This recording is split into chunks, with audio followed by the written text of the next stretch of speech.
Kembali di Sapa Indonesia Pagi, Saudara, sidang putusan Mahkamah Kehormatan Dewan DPR terhadap Ahmad Sahroni, Nafa Urbach, Eko Patrio, Uya Kuya, dan Adis Kadir digelar pada Rabu siang. MKD DPR memutuskan menonaktifkan selama 3 hingga 6 bulan. Namun, 2 diantaranya dinyatakan tidak melanggar etik. Mahkamah Kehormatan Dewan MKD DPR telah menggelar sidang putusan dugaan pelanggaran kode etik terhadap 5 anggota DPR RI yang dinonaktifkan imbas kericuan demo 17+8 Agustus lalu. Kelima teradu yakni Ahmad Sahroni, Nafa Urbach, Eko Patrio, Adis Kadir hingga Uya Kuya dihadirkan. MKD memutuskan Ahmad Sahroni, Nafa Urbach, dan Eko Patrio bersalah.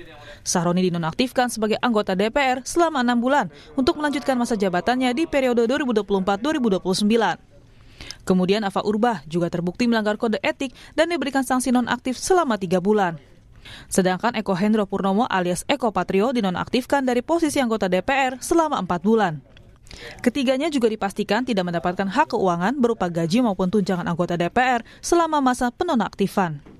Sementara Surya Utama alias Uya Kuya dan Adis Kadir dinyatakan tidak melanggar kode etik dan kembali menjadi anggota DPR aktif untuk melanjutkan masa jabatannya di periode 2024-2029.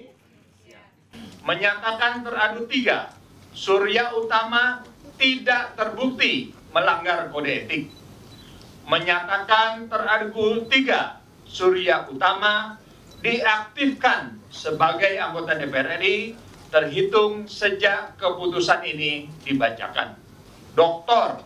Ahmad Sahroni SE MIKOM terbukti telah melanggar kode etik DPR RI. 12. Menghukum teradu 5, Dr. Ahmad Sahroni SE MIKOM nonaktif selama 6 bulan. Usai putusan MKD DPR, Eko Hendro Purnomo alias Eko Patrio tak menjawab satupun pertanyaan wartawan. Sementara Surya Utama alias Uya Kuya dan Ahmad Sahroni mengaku menerima putusan MKD. Kita menghargai dan MKD menurut saya sangat profesional sekali, sangat objektif, dan apa yang diputuskan itu memang sesuai dengan bukti-bukti dan juga saksi ahli yang sudah memberikan keterangan ya, dan saksi-saksi lain ya. Ya pasti kita semua manusia pasti harus belajar lah. Berarti setelah ini diserahkan pada Mahkamah Partai maksudnya? Iya, diserahkan pada Mahkamah Partai.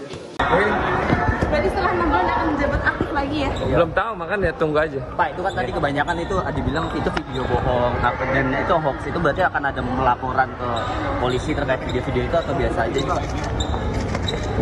Oh yang tadi? Tadi. Ntar aja deh ya.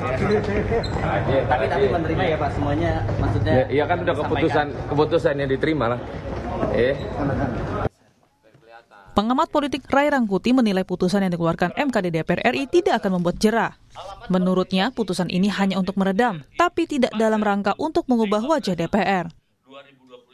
Nah, yang kedua, apakah ini akan memberi efek jera? Jelas enggak. Jangankan setelah ada sanksi seperti ini, bahkan sebelum ada proses, ya katakanlah misalnya peradilan etik di di Majelis Kehormatan DPR ini, situasi DPR-nya menurut saya kurang lebih mulai sama lagi, ya sudah seperti kembali ke setelan awal gitu lah ya. Jadi nggak akan ada efeknya sebetulnya gitu. Jadi ini semacam upaya untuk meredam saja lah sebetulnya, tapi tidak dalam kerangka mengubah wajah DPR secara menyeluruh. Sebelumnya, respon Adis Kadir, Nafa Urbach, dan Ahmad Sahroni mengenai pemberitaan kenaikan gaji dan tunjangan DPR RI dinilai memancing kemarahan publik. Di sisi lain, aksi Uya Kuya dan Eko Patrio yang berjoget saat sidang tahunan MPR RI pada 15 Agustus 2025 juga dinilai tidak peka terhadap kondisi perekonomian masyarakat yang sedang sulit. Tim Liputan Kompas TV.